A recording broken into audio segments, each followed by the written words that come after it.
okay. Stay still. You are never gonna. You enjoying this? तो hello दोस्तों, आज मैं जिस मूवी को एक्सप्लेन करने वाला हूँ उस मूवी का नाम है अपार्टमेंट 407। तो अक्सर हम किसी अनजान पर इतना भरोसा कर लेते हैं कि हम आने वाली मुसीबत के बारे में भी नहीं सोचते हैं, लेकिन यही गलत डिसीजन किस तरह हमारी लाइफ पूरी तरीके से बदल देता है, यही हमें आज की इस कहानी में पता चलेगा। Warning, welcome to हॉररलैंड।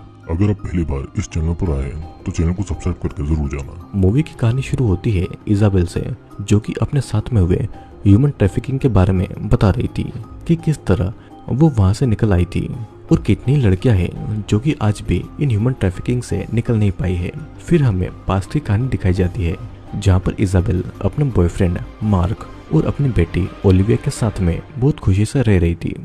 इजाबेल एक जिम में ट्रेनर की जॉब करती थी और जॉब के बाद में इजाबेल पास के एक कॉफी शॉप में जाती थी जहाँ पर एक भिखारी सभी से पैसे मांग रहा था। वो इजाबेल के पास भी आता है पर इजाबेल के पास में पैसे नहीं थे।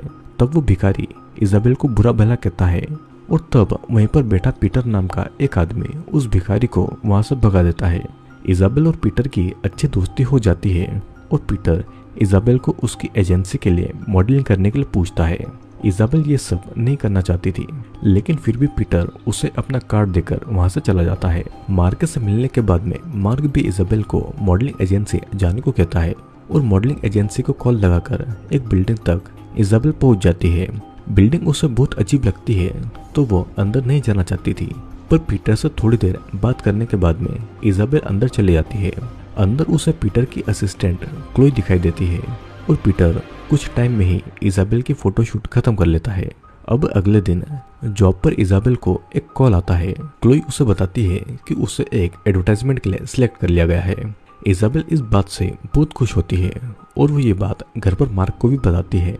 मार्क भी इससे बहुत खुश था और इजाबेल शूट के लिए दिन भर बाहर होगी तो ओलिविया का ख्याल रखने के लिए वो लोग एक बेबी सिटर को रख लेने की बातें कहते हैं। अब अगले दिन अपनी बेटी और मार्क को बाय बोलकर इजाबेल अपनी शूटिंग के लिए निकल जाती है और रास्ते में वो एक ड्रेस की शॉप पर जाती है और शूट के लिए एक अच्छी सी ड्रेस खरीदती है।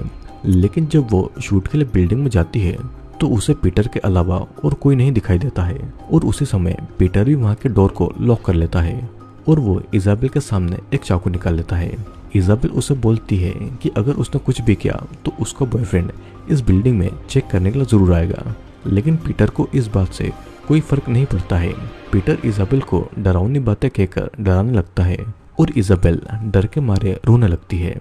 पीटर उसे चाकू से डराने लगता है कि अगर उसने एक भी आवाज की तो वो चाकू से उस पर कई बार वार करेगा। इजाबेल चुपके से कॉल लगाने की कोशिश करती है, लेकिन पीटर को ये बात पता चल जाती है। इजाबेल अब बाथरूम जाना चाहती थी तो पीटर उसका फोन वहीं पर रखकर उसे बाथरूम में जाने देता है। इजाबेल बाथरूम में जाकर अपना बैग चेक करती है और तभी वहां पर पीटर आकर उसे एक ड्रेस पहनने को देता है, लेकिन इजाबेल उसे मना कर देती है, जिसकी वजह से पीटर उसे बहुत मारता है और डर के मारे इजाबेल उस कपड़े को पहनकर बाथरूम से बाहर आती है। वो इजाबेल की कुछ फोटोज भी लेता है और उसे जबरदस्ती दूध पिलाता है, जिसे पीने के बाद में इजाबेल बेहोश हो जाती है। अब होश में आने के बाद में इजाबेल देखती है कि उसके साथ में कोई अनजान व्यक्ति रेप कर रहा है और पीटर ये सब कुछ रिकॉर्ड कर रहा था। वो आदमी पीटर को पैसे देकर वहां से चला जाता है और पीटर इजाबेल को बाथरूम जाकर नहाने को कहता है और अब यही लाइफ थी इजाबेल की जो कि उसे एक्सेप्ट करनी थी। इजाबेल वहां से भागने का रास्ता ढूंढ रही थी, लेकिन उसे कुछ नहीं मिलता है और पीटर उसे समझाता है कि कोई भी उसकी आवाज यहाँ से नहीं सुन सकता और कोई भी उसे बचाने के लिए नहीं आएगा। इजाबेल नहाना नहीं चाहती थी और उसे पता था कि अगर पुलिस उसे ढूंढ लेगी तो उसकी बॉडी से पुलिस को रेप के सबूत मिल जाएंगे, लेकिन पीटर के अनुसार पुलिस को तो पता भी नहीं चलेगा कि वो गई कहाँ है। इजाबेल नहाने जाती है और बाथरूम से निकलकर वो देखती है कि पीटर उसके लिए कुछ खाने को लाया है। इजाबेल अपने घर के बेबी सिटर से बात करना चाहती थी ताकि उसे अपनी बेटी के बारे में पता चल सके और पीटर को प्रॉमिस करती है कि वो नहीं चिल्लाएगी, जिस पर पीटर कॉल लगाता है और तभी इजाबेल मदद के लिए चिल्लाने लगती है और इस कारण से पीटर उसे मारता है।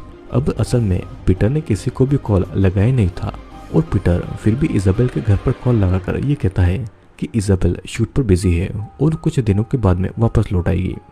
ये सब पीटर पैसों के लिए कर रहा था।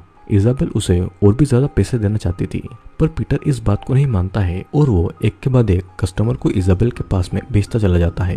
अब हम देखते हैं कि इसी दौरान इजाबेल प्रेग्नेंट हो जाती है और ये बात वो पीटर से कहती है। पीटर उससे कहता है कि अगर उसका बॉयफ्रेंड वापस आया तो वो उसे जाने देगा, कि तभी फिर से एक कस्टमर आकर इजाबेल का बुरी तरीके से रेप करता है।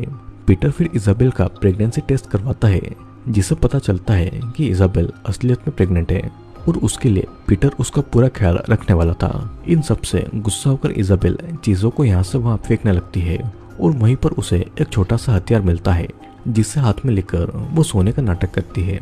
जब पीटर उसके पास में आता है तो इजाबेल उस चीज से पीटर पर अटैक करती है और वो वहां से छत की तरफ भाग जाती है और मदद के लिए चिल्लाती है, लेकिन कोई भी उसकी आवाज को नहीं सुनता है।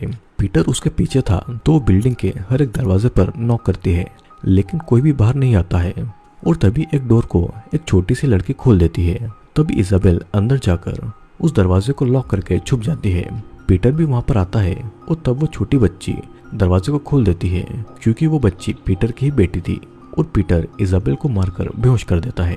इजाबेल की जब आंखें खुलती है तो वो खुद को एक अलमारी में बंद पाती है और उसके मुंह और हाथों को बांध कर रखा गया था। उसी टाइम पर मार्क इजाबेल के बारे में पूछने के लिए पीटर के दरवाजे पर आता है और पीटर उसे अपना नाम पैट्रिक बताता है और उसे ये भी कहता है कि यहाँ पर कोई भी इजाबेल नहीं आई है। तभी पीटर को कुछ आवाजें सुनाई देती है तो घर के अंदर जाता है, पर वहाँ पर पीटर की बेटी थी तो वहाँ से चला जाता है। पीटर उस बिल्डिंग का मैनेजर था तो उसे उस बिल्डिंग के बारे में सब कुछ पता था। पीटर फिर इजाबेल को अलमारी से निकालकर उसे खाना देता है, लेकिन इजाबेल खाने को खाने से डर रही थी और तब पीटर उस खाने को खुद खाकर दिखाता है। पीटर इजाबेल को नहीं छोड़ सकता था, क्योंकि इस वजह से वो खुद खतरे में पड़ सकता था और पीटर भी किसी और के लिए काम करता था। अब फिर अलग अलग आदमी इजाबेल का रेप करते हैं और उसे बहुत बुरी तरीके से हर्ट भी करते हैं और इन सब से इजाबेल अपनी बेटी को हेलुसिनेट करने लगी थी। वो सुसाइड भी करना चाहती थी, पर पीटर उसे सही टाइम पर बचा लेता है। कुछ समय के बाद में पीटर इजाबेल को एक बिल्ली देता है ताकि उसका मन लगा रहे। क्लोई भी पीटर के पास में थी, लेकिन इजाबेल को खरीदने वाले लोग ज्यादा थे तो इसीलिए पीटर ने क्लोई के साथ में कुछ नहीं किया था। पीटर फिर से इजाबेल को कस्टमर्स के लिए रेडी रहने को कहता है, पर इजाबेल की तबीयत बहुत ज्यादा खराब थी तो वो आज ये सब काम को नहीं करना चाहती थी।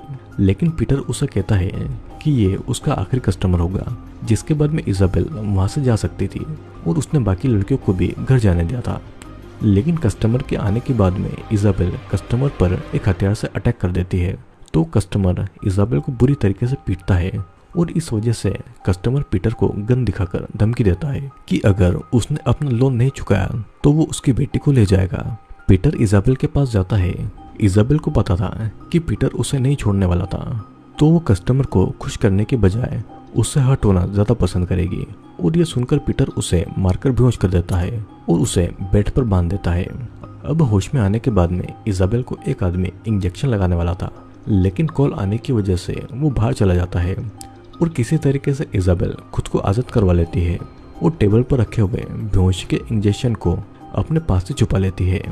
पीटर अब इजाबेल को मारकर उसकी बॉडी को डस्टबिन में फेंकने वाला था और जब पीटर इंजेक्शन लेने जाता है तब इजाबेल उस पर अटैक करने वाली थी, लेकिन पीटर उसे रोक लेता है और किसी तरह पीटर पर अटैक करके इजाबेल वहां से भाग जाती है और वो रास्ते में दिखने वाले पुलिस ऑफिसर से मदद मांगती है और उन्हें सारी बातें बताती है।